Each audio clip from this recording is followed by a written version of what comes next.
فيديو جديد وروتين جديد، روتين صباحي في المطبخ. غادي نحضروا معكم الغداء ونديروا العجينه وكذلك الكوتي. نتمنى ان هذا الروتين يعجبكم. ما تبخلوش ليا باللايك والاشتراك في القناه والبارطاج الوصفات ديالي مع الاخوات والاصدقاء في مواقع التواصل الاجتماعي. بالنسبه للاخوات اللي ما عارفينش انني عندي انستغرام. بالنسبه للانستغرام ديالي سميتو وصفات افكار، دخلوا ليه. يعني كندير فيه ستوريات، كندير فيه هكا فيديوهات. الاخوات اللي ما كيدخلوش اليوتيوب يدخلوا انستغرام غيشوفوا فيه، يعني لايحه فيه بزاف. نتمنى انكم تشتركوا فيه وكذلك يعني تشتركوا فيه وتخليوا لي تعليقات ولا شي اسئله. بالنسبه للوصفه ديال هذا النهار اللي غندير فهاد الصباح، غنطيب العدس بهذه الطريقه اللي غتشوفوا غينجح معكم، غيجي حبه حبه ما كيتعجنش. المهم خديت بالنسبه للتوابل اللي غندير دابا كما كتشوفوا كندير الربيع، كندير سكنجبير، كمون، البزار، الملحه، التحميره، وكذلك داك القزبور المطحون. خديت بصله وحده قطعتها، بصله خضاريه ماشي العاديه، قطعتها طريفات، ومطيشه وحده قطعتها مطيشه تكون متوسطه قطعتها طريفات. يعني ما حكيتهمش، ما حكيتش البصله، ما حكيتش مطيشه. يعني واخا تقطعيهم راه غادي ما تيبانش في العدس، كيذوب من بعد.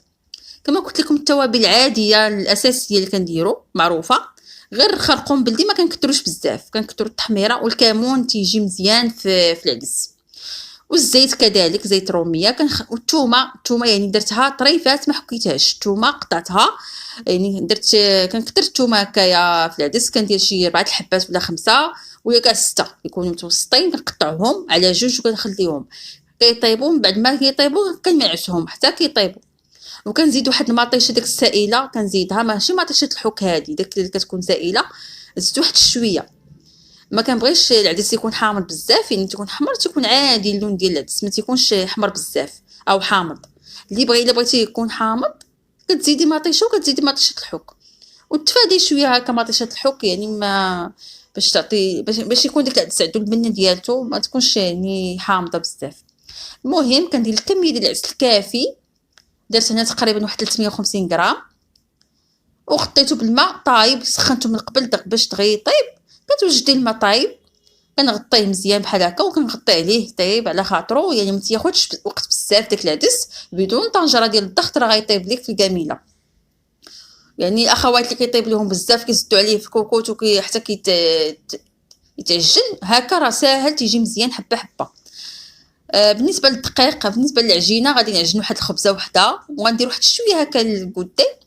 العجينه اللي درت تقريبا درت فيه الدقيق ديال الذره، ودرت القمح والفينو، درت القمح اللي فيه النخاله، ودرت دقيق الذره، ودرت شويه ديال الفورس، تقريبا واحد كاس ديال الفورس، ما كثرتوش.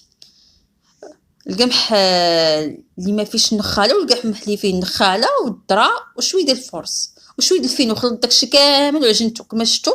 درت الخميره ديال الخبز والملحه وخليته، يعني بدون مجهود، غير هكا جمعتها وخليتها ترتاح. كما كتشوفوا من بعد ما غلات لي الطنجره رجعت ليها، ملي عجنت رجعت ليها لقيتها هانتوما راه غلات. كنخليوها مازال كطيب. بما خمرات لي عاوتاني العجينه كما كتشوفوا، كما ما راه ما درت حتى ما والو، غير العجينه خاصكم ما تخليوهاش قاصحه بزاف، خليوها كتلصق في يديكم، ما تكونش يعني قاصحه، باش لان راه فيه الذره شويه قاصح كيشرب الماء، راه كيشرب. وخا تخليوها رطبه راه كيشرب، وداك القمح حتى هو كيشرب. المهم بعد ما خمر درت واحد قريصه هكا باش نديرها في الطاوه دائريه، رشيت هكا بالقمح اللي فيه النخاله، نخليها واحد شويه باش ترتاح. راه درت واحد 2 كويرات هكايا ما صورتهمش، هكا نديرهم بطبوط واحد 2 حبات. المهم العجينه خرجت لي هاد خبزه وجوج قريصات، 2 بطبوطات صافي.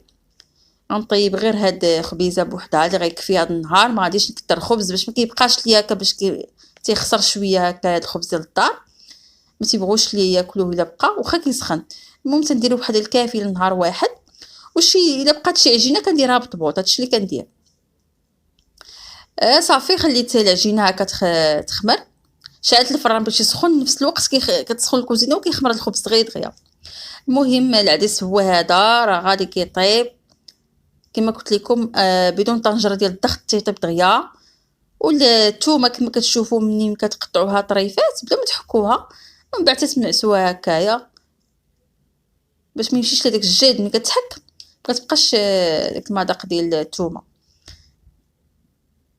نخليوها الا بغيتو مازال هكايا المرقه ولا باغيين العدس راه كيشرب، الا طفيتي عليه راه كيشرب مازال. درت شويه زيت زيتون يعني اللمسات الاخيره العدس راه طاب، شويه ديال الهريسه ما درتش في الاول. المهم كتبان لك شي طريفه كبيره كنحاول نعسها. والعدس تخليه فيه المرق كما قلت لكم راه كيشرب.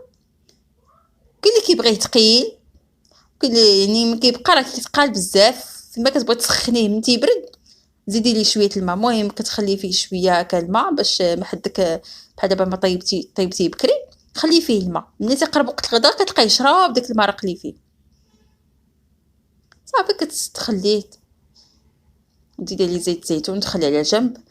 من بعد كما كتشوفوا صوبت هاد الخضره هادي بطاطا وخيزو باش ندير واحد شليضه هكايا خفيفه.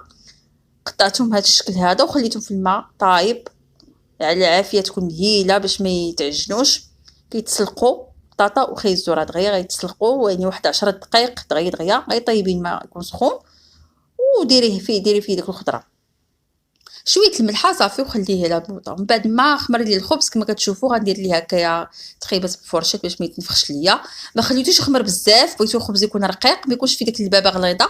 سخنت الفران مزيان وندخلها تطيب دغيا يعني تيقرب الغدا كتخشي ديك الخبزه دغيا تيطيب. ما كيحتاجش شي وقت يعني واحد 10 20 دقيقه هكا دغيا تيطيب. لا سخنتي الفران كنشعل الفوق والتحت في دقه واحده. غير الا شتي الفوق تحمر ولا شي حاجه طفي عليه وخليه لتحت.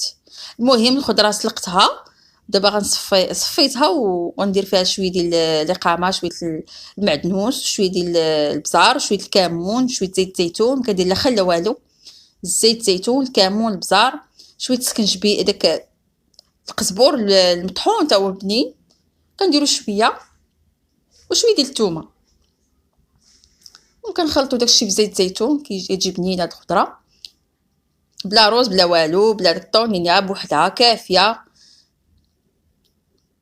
تخلطوها باش ما تمعش ليكم ديك الخضره وخليها على جنب. والخبز راه طاب لينا طيب داك البطبوط. المهم دابا غنحطو الغدا كما كتشوفوا العدس راه شرب، كتخليه على جنب راه كيشرب داك المرق. ويعني هذه الكثافه ديال العدس ملي كتكون هكا في طبيصل كيجي بحال هكا ما يكونش جاري بزاف عاوتاني غير الماء. الفلفله اذا كانت السودانيه ديروها، ما كاينش السودانيه كندير الهريسه كيبغيوها حاره ماشي ديك السودانيه ما تيبغيوهاش. هكايا من الفوق كاين اللي كيدير فيه الحامض المصير كل واحد والذوق ديالو. المهم العدس كيجي مزيان معجن ما والو كيطيب دغيا توجدي يعني واحد نص ساعه راه كيطيب لك العدس. يعني راه ما تياخذش تبقى ديري حتى الاخر حتى 12 كيطيب دغيا. والخضره والباربه كانت عندي مسلوقه تتكون مواجده تسلقي واحد الكميه كبيره تخليها في الثلاجه وكل نهار تهزي منها شويه وشويه الزيتون وهذا الشيء اللي موجود يعني اللي وجدنا.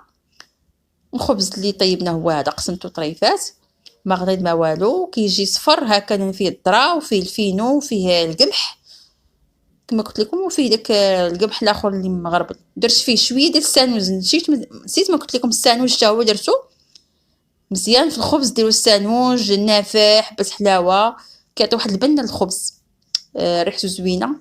السانوج اللي درت او كيقول له حبه سوداء. المهم غداء بسيط وفي نفس الوقت مغذي وصحي. نتمنى ان الوجبه تعجبكم اخواتي. بالنسبه لي قلتي ما صورتش الكيك خليها حتى الفيديو الجاي باش ما يجيش الفيديو طويل. المهم صورت واحد الكيكه يعني حتى مورا الغدا يعني ديك تغديت ديك الساعه درتها ما درتهاش في الصباح. كتجي واحد الكيكه زوينه بزاف ساهله. كتجي بنتها زوينه يعني المكونات اللي درت ليها كتجي رائعه.